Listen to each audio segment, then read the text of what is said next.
मित्रों, यह बात तो आपने सुना होगा कि कर्मों का फल और भाग्य का लिखा कभी नहीं मिटता।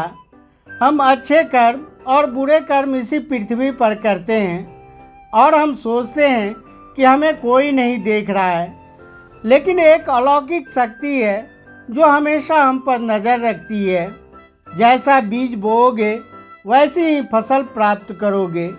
यह कहावत तो आपने सुना ही होगा कि जैसा कर्म करोगे वैसा ही फल देगा भगवान। अर्थात जैसा आप कर्म करोगे वैसा ही आपको फल भी प्राप्त होगा। लेकिन मेरा एक सवाल है, क्या आप इस बात पर यकीन करते हैं कि जैसा आप कर्म करते हैं वैसा ही आपको फल भी मिलता है? तो आइए इसे एक कहानी के माध्यम से समझते हैं। नमस्कार दोस्तों, कथा सागर बाय रमन यूट्यूब चैनल में आपका हार्दिक स्वागत है। दोस्तों, यह कहानी बड़ी ही शिक्षाप्रद, महत्वपूर्ण और ज्ञानवर्धक होने वाली है। मेरा आपसे निवेदन है कि इस कहानी के अंत तक हमारे साथ बने रहना। मित्रों, कहानी के अंत में कुछ ऐसी जानकारियां मिलने वाली है जो आपके लिए बहुत ही महत्वपूर्ण साबित हो सकती है, आपके जीवन में बहुत ही काम आने वाली है। तो चलिए कहानी शुरू करते हैं। बहुत समय पहले की बात है। एक गांव में रघु नाम का एक किसान रहता था। उसके परिवार में सिर्फ रघु और उसकी पत्नी रहती थी। एक दिन वह किसान और उसकी पत्नी अनाज बेचने के लिए दूसरे नगर गए थे। जब वह अनाज बेचकर दूसरे नगर से अपने नगर आ रहे थे तो वे दोनों अनजान शहर में एक सुनसान रास्ते से जा रहे थे। जब वह दूसरे राज्य की सीमा से निकले तो उन्हें रास्ते में कुछ डाकू मिल गए और उन डाकुओं ने उस किसान और उसकी पत्नी के पास जो कुछ भी था सब कुछ लूट लिया। और इस तरह से किसान और उसकी पत्नी को डाकुओं ने भिखारी बना दिया। इसके बाद डाकुओं का गिरोह वहां से चला गया। डाकू तो चले गए, लेकिन किसान और उसकी पत्नी चिंता में पड़ गए और सोचने लगे कि आगे क्या किया जाए। एक तो अनजान शहर, और उस अनजान शहर में दोनों का बुरा हाल था, क्योंकि अनजान शहर में पैसा ही सब कुछ होता है। किसान अपनी पत्नी को लेकर शहर की तरफ बढ़ने लगा। उसे यह चिंता खाए जा रही थी कि अब मैं क्या करूं और करूं तो कैसे। वह इसी चिंता में चला ही जा रहा था कि नगर के बाहर एक महात्मा की कुटिया दिखाई दी। वह किसान अपनी पत्नी को लेकर कुटिया की तरफ चल दिया। जब वह कुटिया के पास पहुंचा तो उसे वहां पर एक महात्मा मिले जो एक चबूतरा पर बैठे हुए अपने शिष्यों को प्रवचन दे रहे थे। महात्मा को देखकर किसान सोचने लगा, क्यों न इन साधु महाराज को अपनी समस्या बताऊं, शायद यह मेरी समस्या का कुछ समाधान कर दे। ऐसा विचार करके वह किसान उन साधु महात्मा के पास पहुंच गया और उन्हें प्रणाम किया। फिर बहुत ही विनम्र स्वर में उसने अपनी समस्या उस साधु महात्मा को बताया और कहने लगा, महाराज, यदि किसी तरह आप मेरी पत्नी को किसी सेठ के पास गिरवी रखवा कर मुझे कुछ पैसे दिलवा दें तो आपकी बड़ी कृपा होगी। जब साधु ने किसान की बात सुनी तो उस साधु महात्मा को उस किसान पर दया आ गई। साधु ने अपने परिचित सेठ के बारे में बताया और उस किसान को उसके पास भेज दिया। किसान अपनी पत्नी को लेकर उस सेठ के पास पहुंच गया और उस सेठ से हाथ जोड़कर कहने लगा, सेठ जी, मुझे कुछ पैसों की आवश्यकता है। मेरे पास गिरवी रखने के लिए और तो कुछ भी नहीं है, बस मेरी पत्नी है। आप मेरी पत्नी को गिरवी रखकर मुझे कुछ पैसे दे दीजिए। मैं उन पैसों से कोई व्यापार करके जल्दी ही आपकी रकम ब्याज सहित वापस कर दूंगा और अपनी पत्नी को आपसे छुड़ा लूँगा। तब तक मेरी पत्नी आपके दिए हुए पैसों में आपके पास गिरवी रहेगी। सेठ ने जब उस किसान की बात सुनी तो वह पैसे देने के लिए तैयार हो गया और पैसों के बदले किसान की पत्नी को अपने पास गिरवी रख लिया। किसान सेठ के पास अपनी पत्नी को गिरवी रखकर और सेठ से कर्ज लेकर व्यापार करने के लिए आगे बढ़ गया। किसान ने उन रुपयों से अनाज का व्यापार शुरू कर दिया। वह अब किसान से व्यापारी बन गया था। अब सस्ते दामों में किसान से अनाज खरीदता और दूसरे ज़रूरतमंद किसानों को महंगे दामों में बेच देता।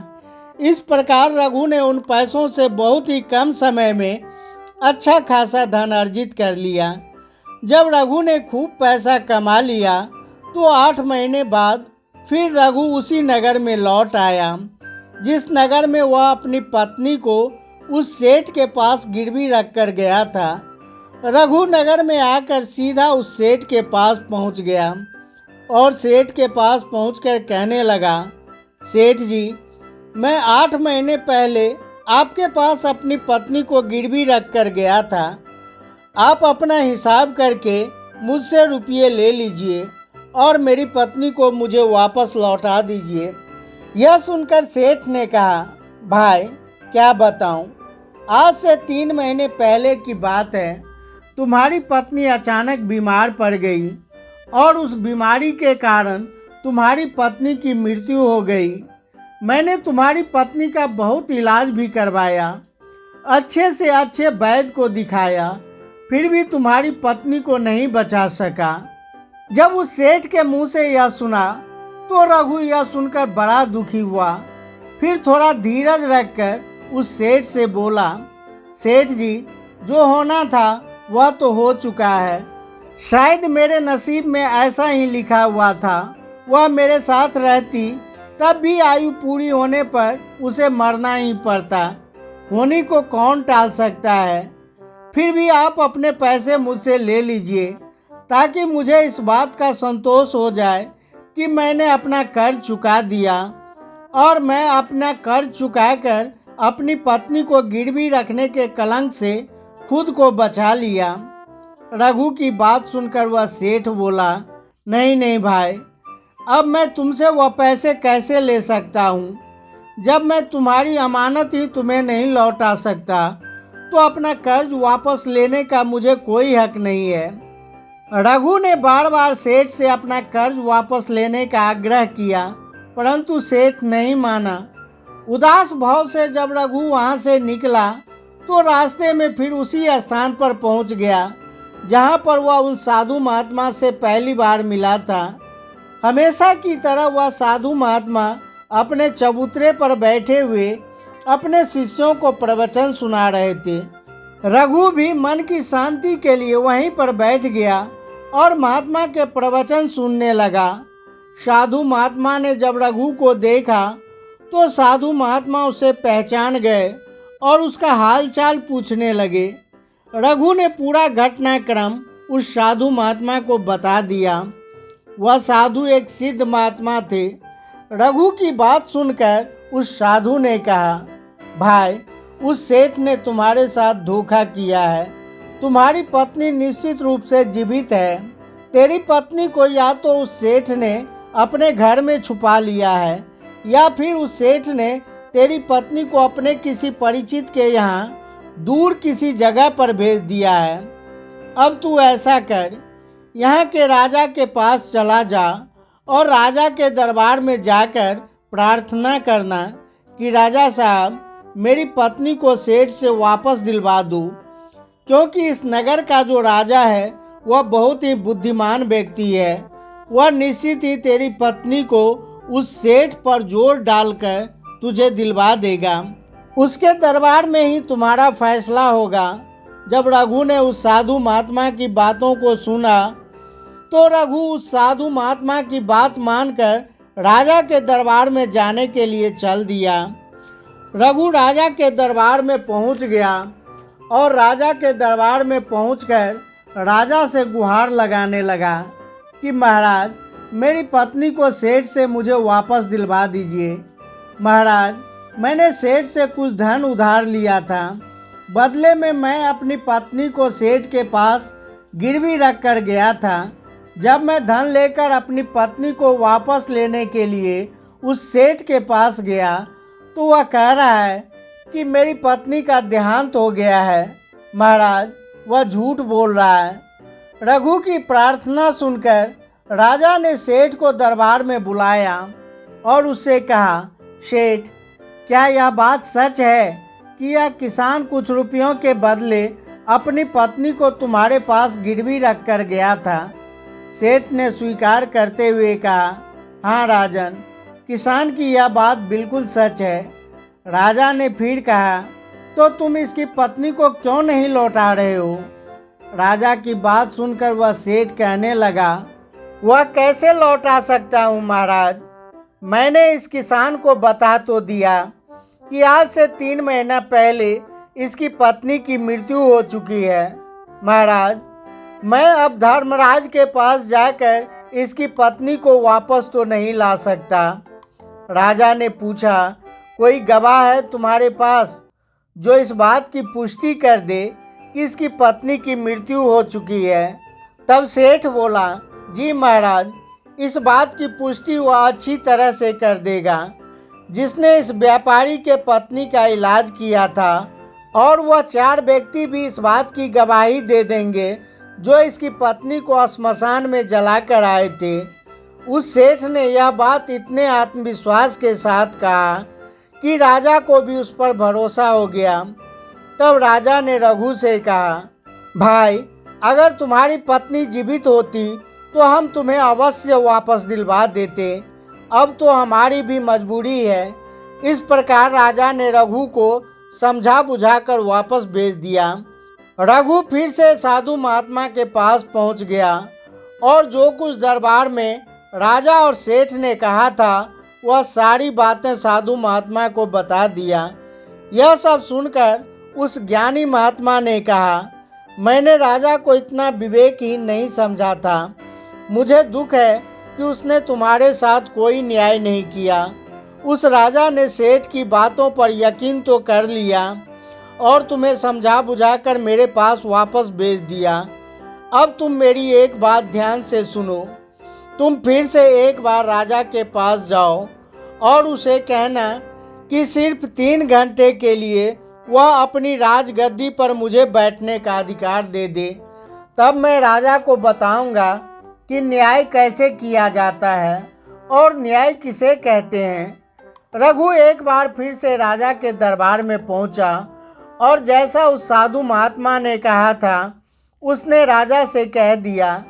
राजा ने रघु की यह बात सुनी तो यह सुनकर राजा ने कहा, मुझे 3 घंटे के लिए राजगद्दी छोड़ने में कोई ऐतराज़ नहीं है। यदि ऐसा करने से तुम्हें न्याय मिल जाएगा तो मैं 3 घंटे के लिए उस साधु महात्मा के लिए अपनी राजगद्दी छोड़ दूंगा। तुम उन महात्मा को राज दरबार में ले आओ। रघु ने जब राजा के यह वचन सुने तो रघु सीधे उस साधु महात्मा के पास चला गया और साधु महात्मा को राज दरबार में ले आया। जब साधु महात्मा राज दरबार में पहुंच गए तो राजा ने अपनी राजगद्दी उन साधु महात्मा को सौंप दिए। फिर राजगद्दी पर विराजमान होते ही वह साधु महात्मा सेठ से कहा, सेठ जी, आपने कहा कि इस किसान की पत्नी आपके पास रहते हुए 3 महीना पहले ही स्वर्ग सिधार गई है और आपका कहना है कि आपके पास इसके पत्नी के मरने के गवाह भी मौजूद हैं। क्या मैं उन गवाहों से मिल सकता हूँ? फिर राजा बने साधु महात्मा के आदेश पर उन गवाहों को पेश किए गए। सबसे पहले साधु महात्मा ने उस वैद्य को बुलाया जिसने रघु की पत्नी का इलाज किया था। साधु ने वैद्य से पूछा, क्यों भाई, आपने ही रघु की पत्नी का इलाज किया था? तब वैद्य ने कहा, जी महाराज, मैंने ही इसकी पत्नी का इलाज किया था। वैद्य की बात सुनकर वह साधु बोला, अच्छा वैद्य जी, मुझे यह बताओ कि तुम रघु की पत्नी का इलाज करने के लिए सेठ के घर पर जाते थे या फिर रघु की पत्नी इलाज करवाने के लिए तुम्हारे पास आती थी? राजा बने साधु महात्मा की बात सुनकर वह वैद्य राजा से बोला, महाराज, सेठ जी मेरे औषधालय पर स्वयं आकर दवा ले जाते थे। साधु बोला, यानी तुम विश्वास के साथ यह नहीं कह सकते कि वह दवा सेठ रघु की पत्नी के लिए ले जाता था? या फिर किसी और के लिए? साधु महात्मा की बात सुनकर वैद्य बोला, हाँ महाराज, यह बात तो मैं यकीन के साथ नहीं कह सकता कि सेठ किसके लिए दवाई ले जाते थे, लेकिन सेठ जी मुझसे दवाई जरूर ले जाया करते थे। वैद्य की बात सुनकर वह साधु बोला, इसका मतलब तो यही हुआ कि तुम मरीज को बिना देखे ही दवाइयाँ दे देते हो। यह तो बहुत ही गंभीर अपराध है। तुम दवा के स्थान पर किसी को जहर भी तो दे सकते हो, और हो सकता है कि तुम्हारे द्वारा दिए गए जहर से ही रघु की पत्नी की मृत्यु हुई हो। उस साधु की यह बातें सुनकर वैद्य का चेहरा डर के मारे पीला पड़ने लगा और वह भयभीत स्वर में बोला, नहीं हजूर, ऐसा नहीं हो सकता। मैं अपने किसी मरीज को दवा के बदले में भला जहर कैसे दे सकता हूँ, और इस तरह मेरी सारी मान प्रतिष्ठा भी धूमिल हो जाएगी। वैद्य की बात सुनकर वह साधु महात्मा बोले, अब तो तुम ऐसा ही कहोगे। मैं तुम्हें अपने कर्तव्य के प्रति लापरवाही करने और एक मरीज के जीवन से खिलवाड़ करने के अपराध में 50 कोड़े लगाने का आदेश देने जा रहा हूँ, और इसके साथ ही तुम्हारा मुंह काला करके सारे नगर में तुम्हें घुमाया भी जाएगा। अब तुम सोच लो वैद्य, सच बोलोगे या फिर मैं सैनिकों को तुम्हें गिरफ्तार करने का आदेश दूं? यह सुनकर वैद्य का शरीर कांपने लगा और वह उस साधु के कदमों में जा गिरा और बोला, हजूर, मुझे माफ़ कर दीजिए। मैं स्वीकार करता हूँ कि मैंने सेठ के किसी मरीज का कोई भी इलाज नहीं किया है। सेठ ने मुझे पैसे दिए थे और कहा था कि यदि गवाही की आवश्यकता पड़े तो ऐसा कहकर उसके पक्ष में गवाही दे दूं। बस मेरा इतना ही अपराध है कि मैंने लालच में आकर इस सेठ का प्रस्ताव स्वीकार कर लिया। राजा बने साधु महात्मा ने कहा, वैद्य जी, कुछ भी हो, आपने अपराध तो किया है, इसलिए मैं तुम्हें झूठी गवाही के इल्जाम में 100 कोड़े लगाने का आदेश देता हूँ। साधु महात्मा के आदेश का राजा के सैनिकों ने तुरंत ही पालन किया।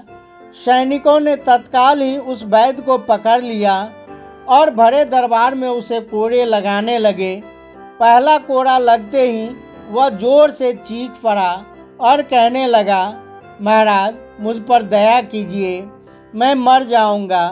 हर कोड़े के साथ उसके गले से करुणामय आवाज़ें निकलने लगी। उसकी चीखें राज दरबार में गूंज उठी। वैद्य के साथ ऐसा होते हुए देखकर सेठ के गवाह के तौर पर बुलाए गए उन चारों व्यक्तियों के कलेजे दहल गए, जिन्होंने रघु की पत्नी को श्मशान में ले जाकर जलाने की बात की थी। अब बारी उन चारों गवाहों की आई। साधु महात्मा ने उनसे पूछा, तुम लोगों का कहना है कि तुम चारों ने इन रघु किसान की मृत पत्नी का शव ले जाकर श्मशान में उसे जलाकर आए थे। मुझे यह बताओ कि अंतिम संस्कार से पहले जब मृत शरीर को स्नान कराया जाता है, फिर उसे कफन में लपेटकर धरती पर रखा जाता है। स्नान के दौरान क्या तुमने उस स्त्री का मृत शरीर देखा था? यह सुनकर सेठ के चारों गवाह कहने लगे, नहीं हजूर, उनका मृत शरीर तो हमने देखा ही नहीं था। जब सेठ जी ने अर्थी तैयार कर ली थी, उसके बाद ही हम उसे श्मशान में ले गए और उसे जला कर आए। उन चारों गवाहों की बात सुनकर वह साधु महात्मा बोले, और तुमने यह भी जानना उचित नहीं समझा कि उस अर्थी में कोई मृत मनुष्य लेटा है या कोई जीवित व्यक्ति? कहीं ऐसा तो नहीं किसी जहरीले पदार्थ से बेहोश व्यक्ति उसमें लेटा हो और तुम उसे श्मशान ले जाकर जलाकर आ गए? यह तो एक बहुत ही गंभीर अपराध है। इसके लिए तुम लोगों को मृत्यु दंड की सजा भी दी जा सकती है। वह चारों गवाह वैद्य की पिटाई देखकर पहले से ही भयभीत था। जब उन्होंने साधु महात्मा के मुख से मृत्यु दंड की बात सुनी तो यह सुनकर उन सभी के हाथ पांव मानो बिल्कुल ठंडे पड़ गए हों। साधु ने विनम्र भाव से सेठ की तरफ देखा। जैसे ही उस साधु महात्मा ने सेठ की तरफ देखा, तो सेठ का चेहरा काला पड़ गया। साधु ने सेठ से कहा, सेठ जी, तुम्हारे 5 गवाहों की तो पहले ही हवा निकल गई। अब तुम बताओ, किसी की इच्छा के विपरीत किसी की पत्नी को जबरदस्ती घर में रखने के अपराध में तुम कौन सी सज़ा पाना पसंद करोगे? साधु महात्मा की बात सुनकर सेठ का चेहरा एकदम सफ़ेद पड़ गया। उसके मुंह से तो कोई बोल ही नहीं निकल सका। राजा बने साधु ने कहा, सेठ, इससे पहले कि मैं तुम्हें 10 साल की कठोर कारावास का सज़ा दे दूं, अभी भी समय है कि तुम इस रघु किसान की पत्नी को दरबार में हाजिर कर दो। राजा के डर से सेठ ने तुरंत अपने सेवकों को अपने घर भेजकर और रघु की पत्नी को दरबार में हाजिर कर दिया। साधु ने रघु की पत्नी को उसके हवाले कर दिया और सेठ को झूठी गवाही दिलवाने के अपराध में 5 साल की कठोर कारावास की सज़ा सुना दी। उन चारों गवाहों को भी कड़ी से कड़ी सजा दी गई, जिन्होंने रघु की पत्नी का शव श्मशान में ले जाने की झूठी गवाही दी थी। यह देखकर राजा आश्चर्यचकित रह गया और साधु के सामने हाथ जोड़कर बोला, महात्मन, आप धन्य हैं। आपने मुझे सिखा दिया कि न्याय कैसे किया जाता है। राजा की बात सुनकर साधु महात्मा बोला, राजन, मेरी 3 बातें सदैव याद रखना। कभी इन 3 स्थानों पर अपनी पत्नी को अकेला नहीं छोड़ना चाहिए। अब हम आपको बताते हैं, जो भी व्यक्ति इन 3 स्थानों पर अपनी पत्नी को अकेला छोड़ता है तो उसे बहुत ही पश्चाताप करना पड़ता है। पहला स्थान, अगर आपकी पत्नी को कोई बीमारी घेर ले और वह बीमार पड़ जाए तो ऐसी स्थिति में कभी भी उसको अकेला छोड़कर नहीं जाना चाहिए, क्योंकि जब कोई मनुष्य किसी स्त्री से विवाह करता है तो विवाह के समय वचन देता है कि मैं तेरे सुख दुख में और आजीवन तुम्हारे साथ रहूँगा। इसलिए बीमारी की हालत में उसके साथ सदैव बने रहिए और उसकी देखभाल कीजिए। जिस तरीके से पत्नी अपने पति की सेवा करती है, उसी तरह से पति का भी कर्तव्य बनता है कि अपनी पत्नी की सेवा में हमेशा तत्पर रहे। यह आपका कर्तव्य है। दूसरा स्थान, अगर आपकी पत्नी निर्दोष है और कोई उस पर झूठा लांछन लगाता है तो ऐसी स्थिति में सदैव तुम्हें उसके साथ खड़े रहना चाहिए, क्योंकि एक लड़की अपने माता पिता का घर इसी आस में छोड़कर आती है कि पति मेरी भावनाओं को समझेगा और हर स्थिति में मेरा साथ देगा। इसलिए दुनिया वाले उस पर कोई झूठा दोष लगा रहे हैं तो आपको अपनी अर्धांगिनी के साथ खड़े रहना चाहिए। ऐसे समय में कभी भी उनको अकेला नहीं छोड़ना चाहिए। या कभी कोई ऐसी स्थिति आए तो उस समय तुम्हें अपनी पत्नी को बोलना चाहिए कि तुम बिल्कुल चिंता मत करो, मैं तुम्हारे साथ खड़ा हूँ। तीसरा स्थान, कभी भूलकर भी अपनी पत्नी को पराये पुरुषों के पास नहीं छोड़ना चाहिए। किसी भी परिस्थिति में अपनी पत्नी को किसी अन्य पुरुष के साथ अकेला नहीं छोड़ना चाहिए, क्योंकि आज के समय में किसी का कुछ नहीं पता कौन कब और किसके साथ दगा कर दे। साधु महात्मा की बात रघु और राजा को भी समझ में आ गई। तो मित्रों, और कौन सी जगह हो सकती है जहां अपनी पत्नी को अकेला नहीं छोड़ना चाहिए, वह मुझे आप कमेंट में बता सकते हैं। इसी के साथ उम्मीद है कि आपको आज का वीडियो पसंद आया होगा। इस वीडियो को उन लोगों को शेयर करें जिन्हें इस कहानी को सुनने की ज़रूरत हो। वीडियो को लाइक व शेयर तथा चैनल को सब्सक्राइब कर दें। बेल आइकन को दबाना न भूलें। फिर मिलते हैं ऐसी ही एक और नई वीडियो में एक नई ज्ञान चर्चा के साथ। तब तक के लिए आप अपना ख्याल रखें। आप सभी का बहुत बहुत धन्यवाद।